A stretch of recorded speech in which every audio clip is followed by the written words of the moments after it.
I will share my Eid day vlogs. আসসালামু আলাইকুম, ঈদ মোবারক। সবাইকে ঈদের অনেক অনেক শুভেচ্ছা। যদিও আমার ঈদের দিনটা একদমই সিম্পল কেটেছে, তারপরেও আমি কিছু কিছু ভিডিও ক্লিপস নিয়ে রেখেছিলাম, সেগুলি আজকে তোমাদের সাথে শেয়ার করব।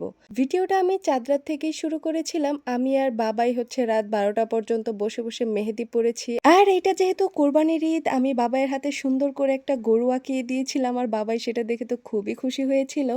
আর ঈদের নামাজের ঠিক আধ ঘন্টা আগে হাসানও আমাদের বাসায় চলে আসে। ও আসলে রাতের গাড়িতে এসেছে। চাঁদ রাতেও রাস্তায় এত পরিমাণ জ্যাম ছিল যে যেখানে ওর 4 ঘন্টায় আমাদের বাসায় পৌঁছে যাওয়ার কথা, সেখানে ওর সারা রাত লেগে গিয়েছিল। আর বাসায় এসে একটু রেস্টও নিতে পারেনি। আমাদের এখানে নামাজের টাইম ছিল 7:30টায়, তো সাথে সাথেই হচ্ছে গোসল করে হালকা একটু সেমাই মিষ্টি খেয়ে হচ্ছে নামাজ পড়তে চলে গিয়েছিল। আর এইবার না, আমার হাতের মেহেদির কালারটা অনেক বেশি সুন্দর এসেছিল, তাই আমি হাসানকে বলতেছিলাম যে এবার আমরা দুজনে কিছুদিন দূরে ছিলাম বলে মনে হয় তোমার ভালোবাসাটা একটু বেড়ে গেছে, তাই আমার মেহেদির কালারটা এত বেশি সুন্দর আসছে।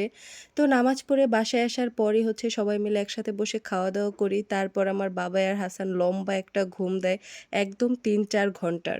আর ঘুম থেকে উঠতে উঠতেই 3টা বাজিয়ে দিয়েছিল। তারপর বিকেলে বাবাই, ছোট মানুষ, ও বায়না করতেছিল যে একটু ঘুরতে যাবে। তো তারপর হচ্ছে হাসানকেও ডেকে উঠাই, সবাই একসাথে খাওয়া দাওয়া করে বাবাইকে নিয়ে একটু বাহিরে বের হই একটু ঘোরার জন্য। আমরা বাইক নিয়ে ঘুরতে ঘুরতে ভাঙ্গা ব্রিজের ওদিকে চলে গিয়েছিলাম, কিন্তু ওখানে এত পরিমাণ ভিড় ছিল যে তারপর ওখানে আর আমরা নামতেই পারিনি। আর এই রাস্তাটায় প্রায় কয়েক বছর পরে আসছি, যেই রাস্তায় আগে প্রতিদিনই আসা যাওয়া করা হতো।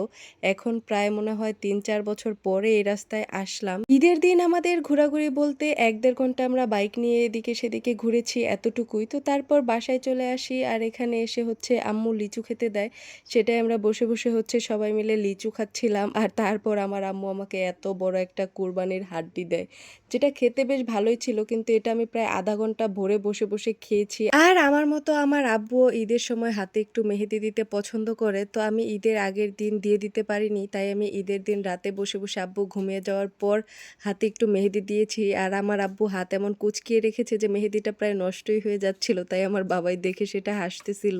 আর আমি যেহেতু ঈদের একদিন পরে বাসায় চলে যাব, সেজন্য আমার আম্মু ঈদের পরের দিন সকালেই হচ্ছে বট ও সবকিছু রেডি করে রান্না করে ফেলেছিল। আমার বট খেতে খুবই ভালো লাগে, মানে এক কথায় গরুর মাংসর থেকে বেশি আমার গরুর বট খেতে ভালো লাগে, সেই জন্য গরুর বটও আম্মু তাড়াতাড়ি রান্না করে ফেলেছিল। আর আমার আম্মু সবসময় আমার ভিডিও দেখবে আর বলবে আমি 2 দিন পর পর ফুচকা বানাই, কিন্তু আমাদের বাসায় গেলে আমি একবারও ফুচকা বানিয়ে আমার মাকে খাওয়াই না। সেজন্য আমি এবার আসার আগেই ভেবে নিয়েছিলাম যে এবার আমি বাড়িতে গিয়ে সবাইকে ফুচকা বানিয়ে খাওয়াবো।